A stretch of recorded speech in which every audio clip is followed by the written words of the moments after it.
Mari kita berdoa. Tiba saatnya Tuhan, kami memohon kasih dan karunia-Mu Tuhan di saat kami akan merenungkan firman-Mu. Ajar kami terus menjadi seorang murid yang mau belajar untuk hidup bijaksana, hidup di dalam kehendak-Mu, hidup di bawah langit bumi ini. Kiranya Tuhan memberkati hamba-Mu yang rendah dan hina ini, di dalam pengasihan Tuhan, Tuhan urapi menjadi berkat dan saluran berkat, dan mau diajar untuk melakukan kehendak-Mu, baik yang menyampaikan maupun yang menerima, boleh sama-sama menjadi murid yang belajar tentang kehidupan di dalam perjalanan hidup ini. Terima kasih ya Tuhan, kami berdoa untuk gereja Tuhan, kami berdoa untuk jemaat Tuhan dimanapun saja yang mengikuti ibadah ini. Tuhan, berbicaralah kepada setiap kami dalam hati nurani kami. Terpujilah nama-Mu ya Tuhan, demi nama Tuhan Yesus, penebus kami yang hidup, kami berdoa bersama. Katakan amin. Saudara, shalom. Saudara, saya bersyukur kembali di tengah situasi yang penuh dinamika, tapi kita boleh berkumpul dan sebagian besar menyaksikan pujian nyanyian yang dinyanyikan oleh anak-anak kita. Sekali lagi Happy Mother's Day, Tuhan memberkati ibu-ibu dan calon ibu juga, Tuhan memberkati. Dan saya mengingat bagi saudara-saudara yang masih mempunyai orang tua, khususnya mama, hari ini berikan doa dan sapaan kepada mereka dengan penuh kasih. Saudara sekalian, kita lanjut pada pengkhotbah pasal yang keempat ini. Saudara, saya memberikan judul, ada 4 hal yang berharga bagi orang bijak. Saudara sekalian, pengkhotbah atau yang dinamakan Kohelet itu adalah seorang pengajar, dia seorang dosen, dia seorang yang sangat bijak untuk mempertengahkan kehidupan di dalam dunia ini, saudara. Saudara, menyambung melanjutkan khotbah minggu lalu, saudara. Kalau kita memperhatikan ayat yang ke-1 dari pasal yang keempat ini, lagi aku melihat segala penindasan yang terjadi di bawah matahari, dan lihatlah air mata orang-orang yang ditindas, dan ada yang menghibur mereka, karena di pihak orang-orang yang menindas ada kekuasaan. Dan selanjutnya, saudara, kalau kita melihat di dalam pemaparan setelah pengkhotbah, Kohelet ini memaparkan kehidupan di bawah matahari, saudara. Di bagian perikop ini ada 3 hal yang kita bisa saksikan, yaitu kehidupan manusia yang sia-sia karena ada dalam dunia yang berdosa. Dunia yang berdosa bagaimana, saudara? Dunia yang tidak adil. Ketidakadilan yang terjadi dalam dunia ini. Dan pengkhotbah mengingatkan adanya penindasan.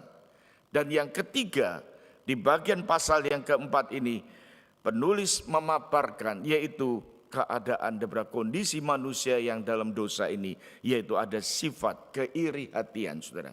Ini yang ditekankan beberapa hal yang kita melihat, saudara.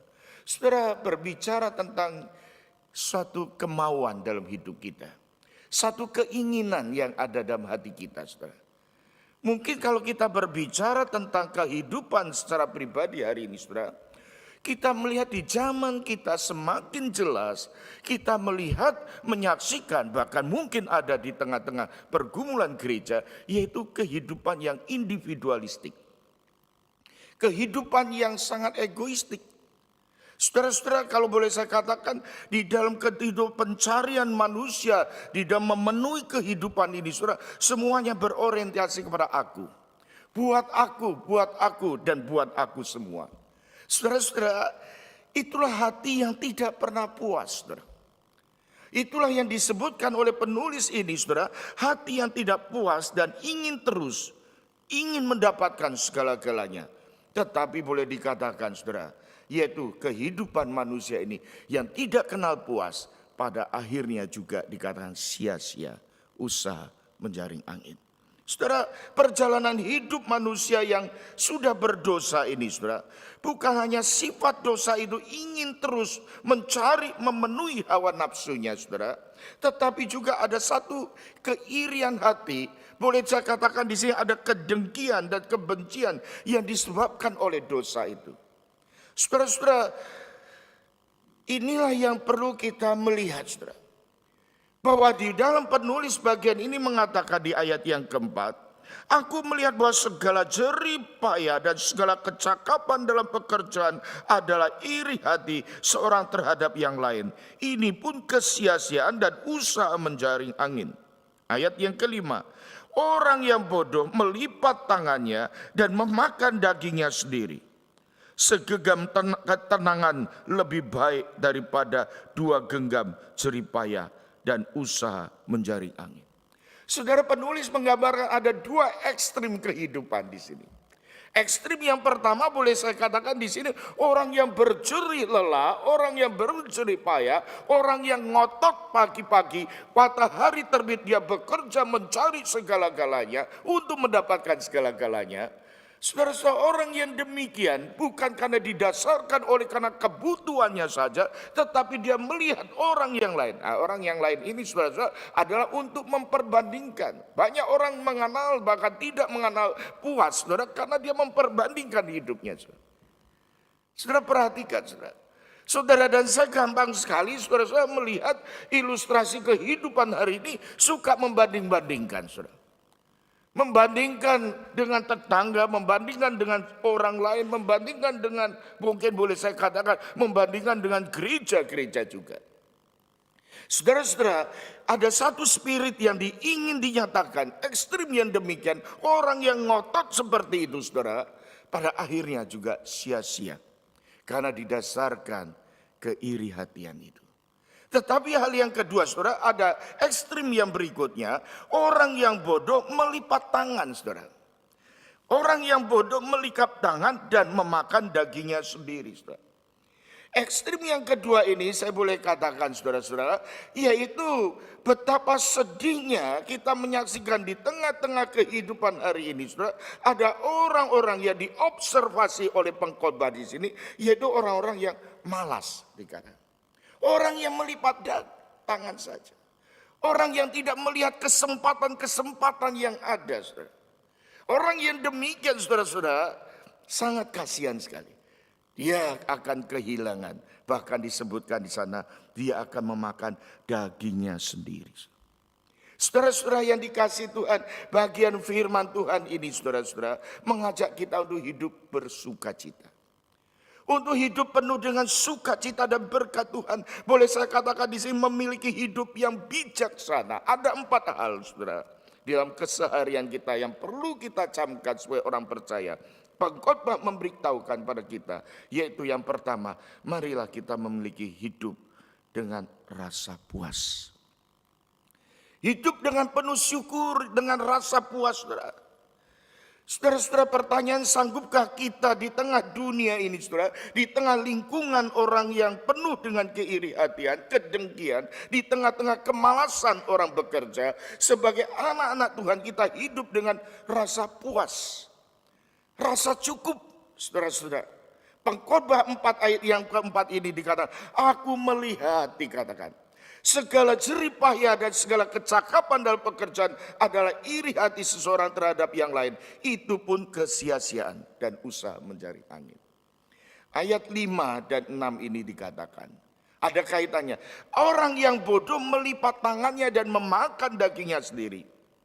Tetapi segenggam ketenangan lebih baik daripada 2 genggam jerih payah dan usaha mencari angin. Saudara sekalian, ayat 4 dan yang kelima ini ada hasil daripada observasi pengamatan pengkhotbah melihat ada 2 sisi ekstrim hidup itu tadi saya katakan. Tetapi ayat yang ke-6 ini ayat yang penting sekali, adalah sebuah panggilan, sebuah perwujudan hidup yang diberikan kepada setiap kita. Ayat yang ke-6 ini dikatakan segenggam ketenangan lebih baik daripada 2 genggam jerih payah dan usaha mencari angin. Saudara-saudara yang dikasihi Tuhan, bagaimana dengan kehidupan kita? Saya sungguh-sungguh mengajak saudara untuk merefleksikan hidup kita. Mari kita sungguh-sungguh menenangkan hati, mengevaluasi saudara. Apa yang kita cari dalam dunia ini? Mungkin posisi, mungkin kedudukan, mungkin prestasi, mungkin pencapaian saudara yang terus menerus dan tidak akan habis-habisnya. Orang mengejar untuk menjadi apa itu semua. Apa yang menjadi target kita, apa yang menjadi goal kita saudara. Kesuksesan hidup bagi mereka adalah suatu arti hidup. Kesuksesan bagi mereka adalah arti atau makna hidup saudara.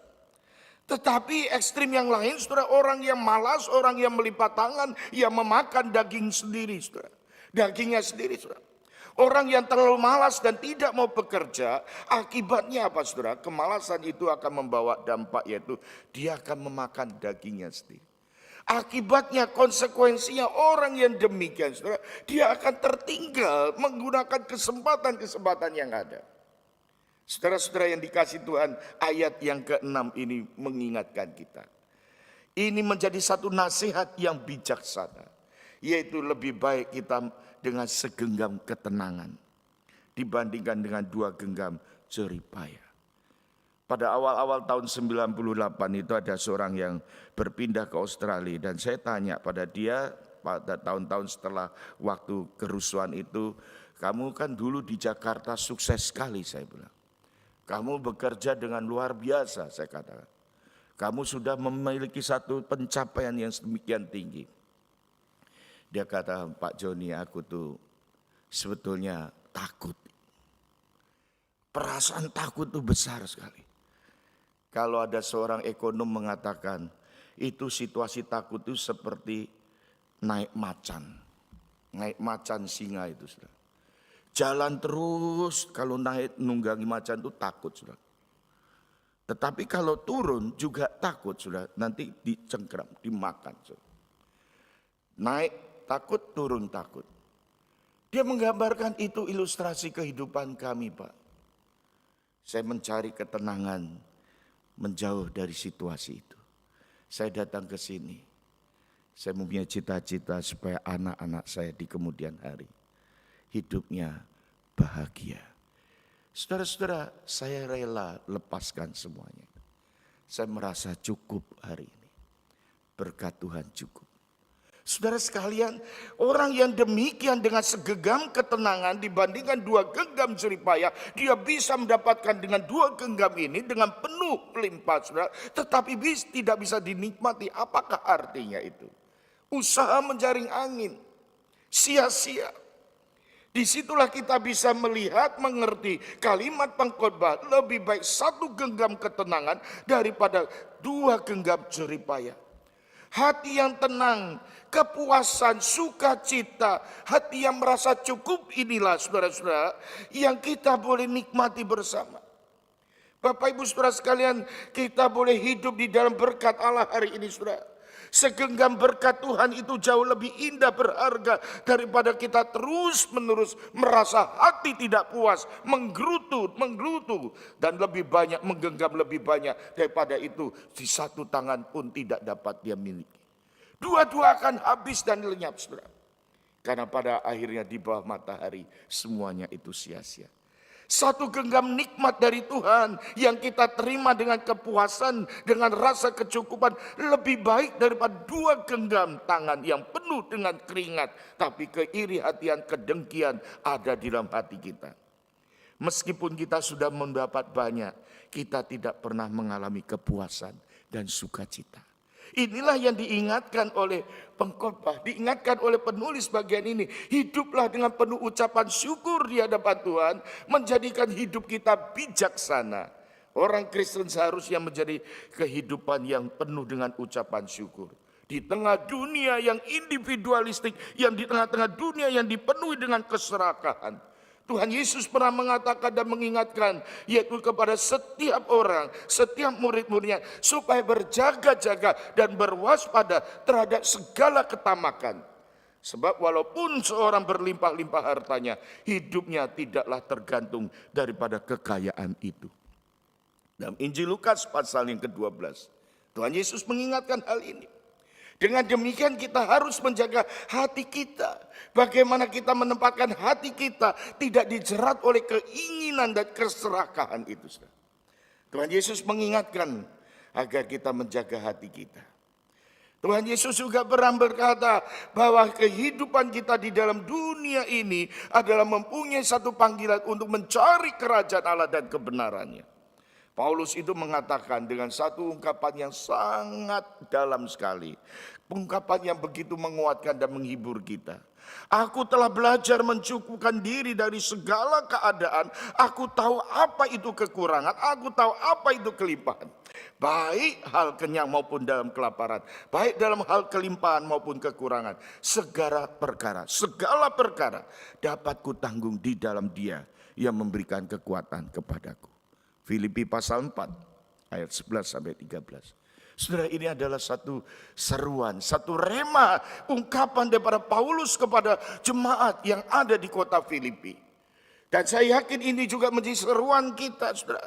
Mari kita belajar menerima rasa cukup di dalam segala keadaan kita dan hidup dengan penuh ucapan syukur. Yang kedua, saudara-saudara, kesediaan hati yang mau diajar. Apa yang berharga dalam hidup kita, saudara?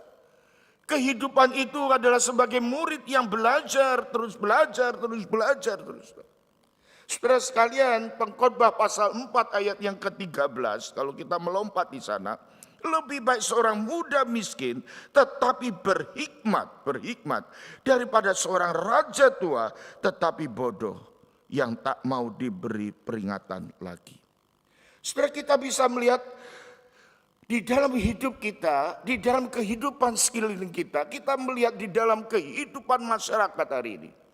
Tidak usah jauh-jauh, kehidupan pemerintahan, kehidupan perusahaan, kehidupan keluarga, kehidupan kita hari ini, saudara. Kita diperhadapkan satu realitas, saudara. Apa yang menjadi awal kejatuhan seseorang, saudara? Saudara-saudara, hati-hati bagi kita, saudara, saya belajar banyak. Hati-hati dengan kehidupan ini. Jangan sampai kita menjadi orang yang sombong. Merasa bisa ini, bisa itu, merasa kuat ini, kuat itu, merasa tahu ini, tahu itu, saudara. Itu, saudara-saudara, Alkitab mengingatkan inilah awal kejatuhan seseorang. Awal kejatuhan manusia dalam dosa itu adalah di dalam pemberontakannya, Adam dan Hawa, dia ingin menjadi lebih, bahkan dia ingin menjadi seperti Allah. Makanlah buah itu, buah terlarang itu, buah pengetahuan baik dan jahat itu. Saudara, di situ kita melihat satu spirit yang ada dalam hidup dunia ini. Ada seorang manusia yang ingin mengetahui segala-galanya, tetapi demi dan untuk dirinya sendiri. Hati-hati saudara-saudara, ini adalah lawan yang kontras dengan kehidupan yang kerendahan hati. Hidup yang rendah hati, saudara-saudara. Hidup kita harus diingatkan selalu untuk hidup rendah hati dan senantiasa seperti anak muda yang nggak tahu apa-apa, seperti masih tidak mengenal apa-apa. Saya membayangkan anak-anak tadi yang menyanyi itu. 10-12 tahun yang lalu, ada yang baru 5-6 tahun yang lalu, mungkin ada juga yang sekarang sudah ada di remaja. Saya mengingat kilas balik waktu itu. Mereka yang sudah Tuhan anugerahkan di tengah kita. Yang polos, yang masih tulus, yang boleh dikatakan belum tahu apa-apa. Sekarang anak-anak ini boleh bertumbuh, berkembang.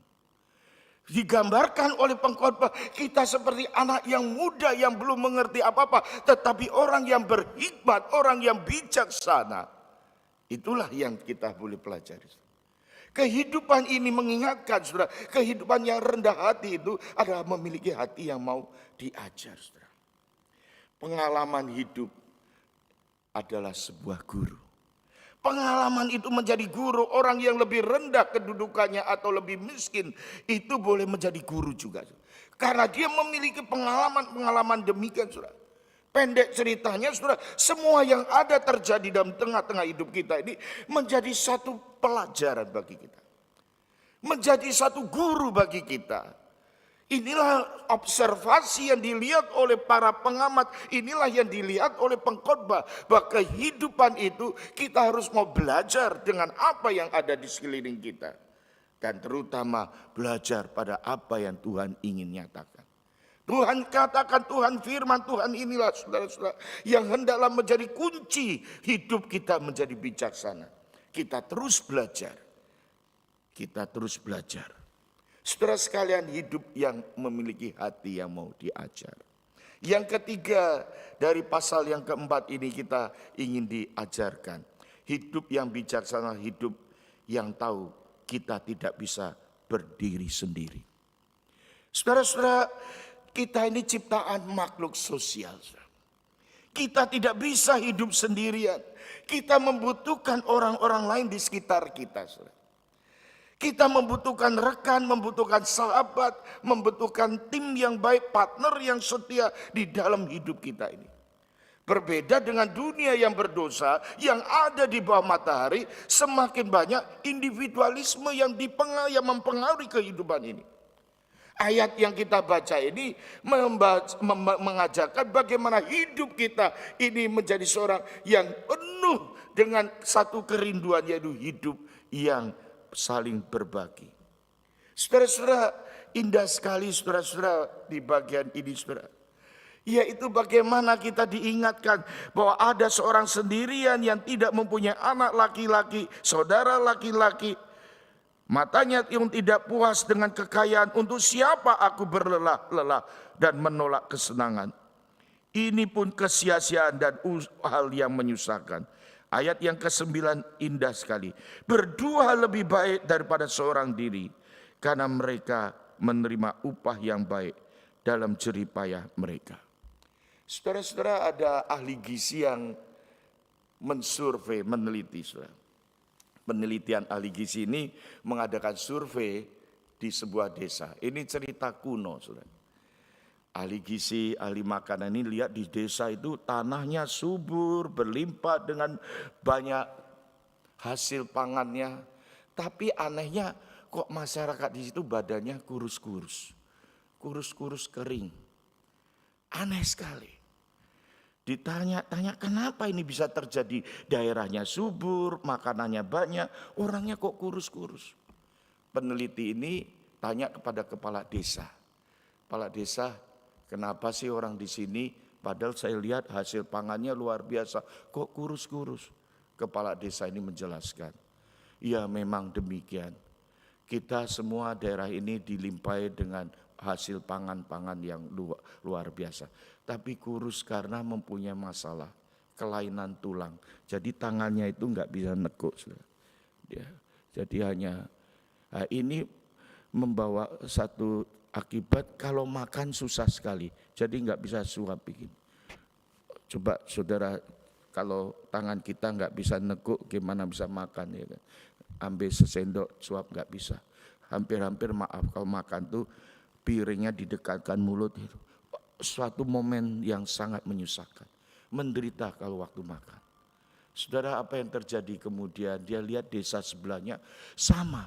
Tanahnya subur-subur, buahnya banyak, makanannya lebat, saudara. Tapi orangnya berbeda, gemuk-gemuk, saudara. Saudara jangan lihat saya. Gemuk-gemuk, saudara. Ini survei ini, dia bilang peneliti ini mengatakan, Pak Kepala Desa, kenapa ya di sini kok bisa orangnya gemuk-gemuk ya? Padahal sama, desa situ juga daerahnya penuh pangan. Ya, di sini memang kita sama sebetulnya. Tanahnya luas, lebat, banyak hasilnya. Tapi orang-orang sini gemuk-gemuk. Apakah di sini tidak mempunyai masalah tulang, saudara? Tidak bisa menekuk. Apakah mereka bisa makan dengan lancar sehingga membedakan? Tidak, kepala desa itu kan. Sama seperti orang di sebelah desa. Tangan kami juga enggak bisa nekuk. Tapi kami sudah menemukan cara yang baik. Jadi setiap pasangan-pasangan, sahabat-sahabat saling mendulang itu, menyuapi. Jadi waktu makan gitu, temannya itu suapi kita dan kita suapi dia. Waktu makan itu sangat membahagiakan sekali. Waktu yang menyenangkan, yang fun, bisa saling memberikan, saling berbagi. Saudara, cerita ini saudara membawa saya pada satu pengertian dalam kitab Pengkhotbah ini. Berbahagia orang yang bisa berbagi, hidup dengan berbagi satu dengan yang lainnya, saudara. Saudara, Pengkhotbah pasal yang keempat ayat yang ke-9 sampai 12 ini mengingatkan ada orang yang jatuh tidak mempunyai orang lain untuk mengangkatnya, tetapi kalau orang tidur berdua mereka menjadi puas. Selanjutnya, bagaimana seorang raja menjadi panas, seorang saja menjadi panas bila mana seorang dapat dikalahkan, dua orang dapat bertahan, tiga tali selembar dapat tak mudah diputuskan. Saudara sekalian, hidup yang indah adalah hidup yang berbagi dengan orang lain. Pengkhotbah memakai 3 gambaran di sini, yaitu gambaran yang pertama, yaitu di tengah kegagalan, kejatuhan seseorang yang tidak berjalan sendiri, yang tidak mampu berjalan sendiri, kalau ada teman yang menolong. Saudara-saudara, ini yang diinginkan. Di tengah-tengah keadaan gambaran hidup hari ini, ada orang-orang yang sedang membutuhkan, yang gak bisa berjalan, yang tidak kuat lagi. Dia membutuhkan teman untuk menolong. Hidup kita tidak selamanya lancar dan aman, tidak selalu begitu nyaman, saudara. Ada kalanya kita menghadapi badai rintangan yang tidak mudah. Kita mungkin hari ini, saudara-saudara, hidup di tengah-tengah zaman yang ada, di tengah-tengah situasi ini. Di tengah situasi pandemi. Biarlah spirit pada firman Tuhan ini boleh mengungkapkan, mendorong kita. Kita disadarkan untuk hidup tidak memahami kalau hidup itu tidak mungkin bisa bertahan sendiri dan berjuang sendiri. Kita butuh teman. Saudara-saudara, betapa indahnya teman dan rekan yang Tuhan berikan. Kita boleh mengangkat segala beban hidup kita. Inilah yang ingin kita alami. Hal yang kedua, gambaran yang kedua adalah yaitu gambaran hidup di musim dingin, sangat berbahaya sekali. Bagi seseorang yang melakukan perjalanan hidup di tengah-tengah musim dingin, di dalam keadaan yang seperti ini, saudara-saudara, di dalam waktu kondisi seperti ini, seseorang itu butuh kehangatan. Butuh perlindungan, butuh di dalam kehidupan ini dapat mengalami kehangatan, saudara. Dia perlu seorang teman untuk tidur berdua bersisian sehingga tubuh mereka bisa panas. Artinya, saudara-saudara, hidup yang indah adalah memiliki kehangatan rohani, saudara. Spiritual kerohanian ini hangat, kehangatan rohani di dalam kehidupan kita, di dalam gereja, di dalam jemaat, yang hidup saling menguatkan, saling menolong, saling berbagi. Inilah yang menjadi gambaran daripada kitab Pengkhotbah. Itulah yang menjadi berkat yang besar orang yang hidup dalam bijaksananya. Dia menyadari bahwa hidupnya tidak bisa sendirian. Ini bukan hanya berbicara tentang pernikahan, sudah bukan. Tetapi ini berbicara dalam satu masyarakat kolektif, dalam satu kehidupan bersama, di dalam kehidupan saudara, di dalam sosial, di dalam kehidupan bermasyarakat ini, di dalam kehidupan berjemaat, di dalam kehidupan persekutuan kita. Yang ketiga, yang terakhir gambarannya yang dipakai Pengkhotbah. Pada waktu mengalami hambatan dan tekanan, tali 3 lembar tidak mudah diputuskan. Gambaran ini bisa dikaitkan dengan pernikahan. Pada waktu pernikahan 2 individu bersatu, jikalau Tuhan Yesus menjadi tali ketiga yang menjadikan pernikahan itu kuat adanya. Inilah yang menjadi pusat yang mengikat kita. Di tengah gereja Tuhan, di tengah kita hidup rumah tangga, di tengah-tengah kehidupan persahabatan kita. Saudara, Yohanes 15 itu mengingatkan Yesus itu sahabat kita. Sahabat yang memberikan nyawanya bagi sahabat-sahabat. Yesus menjadikan kita sahabat-sahabat Allah. Yesus rela mati di atas kayu salib untuk boleh kita menjadi sahabat-sahabat Allah. Gereja sebagai keluarga. Maka kita punya kedup, punya kelompok-kelompok kecil, punya persekutuan-persekutuan. Saudara, doakan agar kasih persaudaraan, pertemanan, kehangatan rohani di tengah kita menjadi suatu keindahan dari hidup kita yang rindu berbagi dengan orang lain. Dan yang terakhir saya katakan, seperti dasar bagi kita pengkhotbah ini ingin mengingatkan, kalau saudara nanti membahas tentang ayat yang ke-17, takutlah akan Tuhan. Takutlah akan Tuhan. Kiranya penuh hati kita dengan penuh rasa syukur. Hidup terhadap memahami kehidupan ini. Keindahan yang Tuhan berikan. Mari kita terima dengan rasa cukup. Rasa puas. Kita membuang kekhawatiran, kecemasan, keiri hatian kita, gerutu kita, keluh kesah kita, rasa tidak puas kita yang bisa menghambat untuk kita menerima sukacita anugerah Tuhan. Kiranya Tuhan boleh menolong kita, percayakan hidup kita pada Tuhan. Jadilah orang yang bijaksana. Amin.